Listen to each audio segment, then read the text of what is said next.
Baru aja ada bank di Indonesia diduga kena ransomware dan kalian nggak tahu seberapa berbahayanya itu untuk kita semua, bukan hanya yang punya account di rekening bank itu. Gua akan bahas nanti apa itu ransomware, kenapa datamu disandra dan berbahaya, kenapa bank harus bertanggung jawab dan fatal jika bank berbohong, dan apa yang kalian harus lakukan. Dan jawaban terberat, apakah kalian harus pindah dari bank itu? Let's talk about it.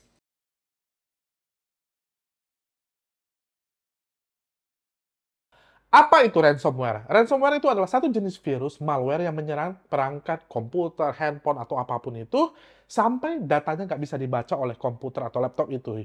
Namun virus ini dapat dihilangkan selama ada kode enkripsinya. Ya, namun untuk mendapatkan kode ini kamu harus bayar sama yang buat virus itu. Daripada bingung, gua akan langsung kasih contoh ya dari komputer dengan nama ransomware versi Mr. Ben. Ini dia. Oke, gua akan langsung tunjukkan kepada kalian ya. Kita umpamakan ini adalah data pribadi gua dan ini kita umpamakan adalah bank, sedangkan ini adalah ransomware tersebut atau hacker tersebut. Jadi ini akan sangat mudah untuk dimengerti ya. Jadi kalau kita buka data gua di sini, datanya itu adalah data kerjaanku misalnya ya, seperti ini data kerjaan kalian, lalu foto ini ya penting bagi gua karena gua di New York pada saat itu ya, penting bagi gua. Yang paling penting adalah ini adalah data Bitcoin gua yang nilainya itu miliaran ya, bagi gua ini sangat penting, mungkin bagi orang lain lebih penting lagi ya. Jadi kalau kita ibaratkan ini adalah data pribadi kita di bank tersebut, sangat penting. Ini adalah data di bank. Sedangkan ini adalah hacker yang dia berhasil masuk ke bank tersebut, lalu dia mau mengunci data dari bank tersebut. Yang dia lakukan adalah dia buka, ya. Ini adalah ransomware itu tadi, contohnya Lockbit. Dia akan, ketika dia berhasil masuk ke bank, dia akan kopikan data tersebut seperti ini. Ya, kalian bisa lihat ya. Lalu dia akan masukkan passwordnya. Passwordnya contohnya adalah aku cinta Indonesia. Ya, kita lihat contohnya ini, aku cinta Indonesia. Lalu begini, kalau kamu mau data ini kembali, bayar bayar 100 miliar misalnya. Ya dong, karena data itu kan penting sekali ya. Jadi bayangkan ini mungkin kalau perbankan dibayar itu mungkin triliunan ya. Jadi dikuncilah sama si hacker ini. Lalu data yang ini tadi, oke, dikeluarkan seperti ini ya. Jadi keluarkan, lalu dia akan buat lagi satu lagi kopinya ya, yang kedua ya. Di-copy oleh si hacker tersebut ya. Setelah itu dia tutup ya. Dia akan di-copy data tersebut ke server mereka ya. Lalu tadi file yang utama tadi dia akan hapus dan tinggallah data ini di server bank dengan yang tidak ada gunanya ya. Coba kita lihat ya, coba kita lihat, kita buka data tadi. Nah, kalau kamu mau data ini kamu harus bayar 100 miliar katanya. Ya, si bank pasti akan coba ya passwordnya. Oke, masukkan password, nggak bisa. Masukkan password, nggak bisa. Itu akibatnya kenapa bank itu lumpuh, karena dia nggak bisa mengakses datanya tadi ya. Kenapa? Ya iyalah, uang perbankan itu nggak bisa. Passwordnya di-lock, semuanya di-lock. Akibatnya bank itu lumpuh ya, seperti ini, nggak bisa diakses. Kalaupun sekarang bank itu bisa, karena mungkin dia udah ada data backup dari sebelumnya. Jadi mau nggak mau, kalau datanya ini mau dibuka kembali, bank itu bisa bergerak kembali, mau nggak mau dia harus bayar. Dibayarlah kepada si hacker tersebut. Ya, oke, si hacker kasih, oke, setelah lu bayar, gua kasih passwordnya. Oke, ini dia passwordnya. Aku cinta Indonesia. Oke, dibukalah tersebut. Oke, dibuka datanya. Yeay, terbuka. Dikembalikan data tersebut ke komputer si bank tersebut. Ya, seperti ini. Dia hapus file yang tadi, yang udah dienkripsi. Coba kamu lihat. Yeay, datanya sudah terbuka kembali. Bagus, yeay, berhasil gitu ya.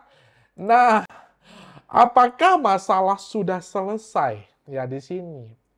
Tidak sama sekali, tidak sama sekali, ya.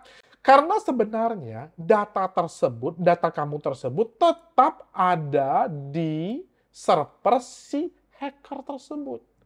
Tapi mungkin bank sudah bisa bekerja kembali, ya. Di sini bank mungkin akan berbohong kepada si pelanggan, ya, customer, supaya jangan panik begitu, ya. Mereka pasti tidak akan mengakui bahwa datanya sudah jebol di sini. Dan kedepannya si ransomware ini akan jual kembali data ini ke pasar gelap. Begitu loh, ya. Jadi sangat berbahaya. Jadi itulah sebabnya kenapa ransomware ini sangat ditakuti oleh seluruh institusi bank di seluruh dunia. Dan kalau sudah jebol seperti ini, mau nggak mau bank itu biasanya berbohong. Oke, sudah jelas ya? Katanya bank yang di Indonesia itu, data-data apa sih yang dikunci oleh ransomware itu? Nih, gue kasih tahu. Nama, nomor telepon, alamat, saldo di rekening kalian, nomor rekening kalian, historinya, tanggal pembukaan rekening, bahkan informasi pekerjaanmu. Semuanya ada. Lu nanya kan, seremnya di mana Mr. Ben? Biasa aja tuh kata netizen yang lugu super jenius. Gini bro dan sis, contohkan ya, gue tuh penipu beli data kalian. Gue pura-pura telepon bank. Kan ditanya tuh siapa nama ibu, kandung, alamat, semuanya lengkap. Setelah gue berhasil nih ya, gue minta bank, minta deh ATM baru kirimkan ke alamat gue yang baru ya. Lalu gue tarik semuanya uang lo. Itu baru satu dari puluhan yang gue bisa lakukan. Nah, kalian tahu nggak berapa harga pelanggan data bank itu? 20 ribuan, 100 ribuan, bahkan 350 ribuan satu orang. Menurutmu data Raffi Ahmad berapa dijual? Berapa puluh juta itu datanya dijual? Hah? Masih nggak ngeri juga tuh. Parahnya lagi katanya password bank itu bocor. Bukan password pelanggannya, ini password pegawainya itu banknya itu udah bocor, itu udah keterlaluan. Nggak tahu gimana nasib dari bank itu. Kalian harus tahu ya, kalau bank mengatakan baik-baik saja, disitulah kalian harus buka alarm kalian. Kita ibaratkan bank itu tadi orang tua, maukah kamu akui kalau anaknya diperkosa penjahat? Kalau baik-baik saja, kenapa butuh berapa hari untuk bisa diakses? Menurut gua, bank tuh harus bertanggung jawab karena masyarakat simpan uang di bank karena dianggap kalian itu aman. Toh untungnya lebih banyak ke bank kok sebenarnya, ya kan? Dan gua harap bank tidak berbohong untuk hal ini. Karena jika berbohong, itu akan membuat masyarakat tenang dan nggak panik, tapi hanya untuk sementara. Namun ke depannya, mereka akan dibuat jadi target bulan-bulanan penipu atau scammer jika benar jebol. Bank itu harus bertanggung jawab loh ya. Bank harus akui itu jadi pelanggan dan masyarakat bisa siapkan tameng untuk serangan penipu ke depannya. Jangan bilang baik-baik aja demi menjaga nama baik bank tersebut.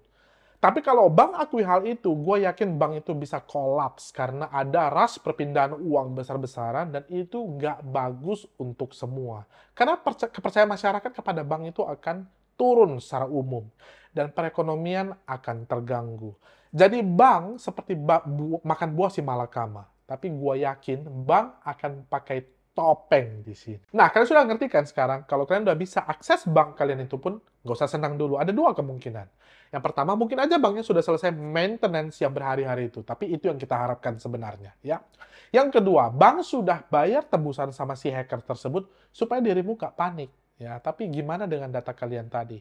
Itu sebenarnya alasannya kenapa bank harus jujur soal ini. Beneran jebol atau tidak? Lalu kalian harus apa? Ya, kalian harus benar-benar perjuangkan dirimu karena bank dan pemerintah akan berusaha menenangkan dirimu, ya. Kalian harus tahu apa yang harus gua lakukan sebenarnya. Kalau gua, ya ini pendapat gua pribadi, ya, ini akan gua lakukan. Gua akan minta pertanggungjawaban bank tersebut karena kalau gua kenapa-kenapa ke depannya, bank bersangkutan itu lu pikir dia mau bantu lu, ya. Tapi ini hanya dan jikalau beneran data itu dicuri, kalau tidak ya nggak apa-apa ya. Dan ini yang gue lakukan, gue akan segera pindahkan uang gue dari bank tersebut dan gue akan pindahkan ke beberapa bank yang berbeda. Dan gue akan siapkan tameng Iron Man gue jikalau ada orang pura-pura jadi gue ke depannya. Semoga ini hanya hoax saja, semakin pintarlah Indonesiaku. Itu dulu yang gue bisa share everybody. See you again in my next video. Mr. Bird sign out. Bye-bye.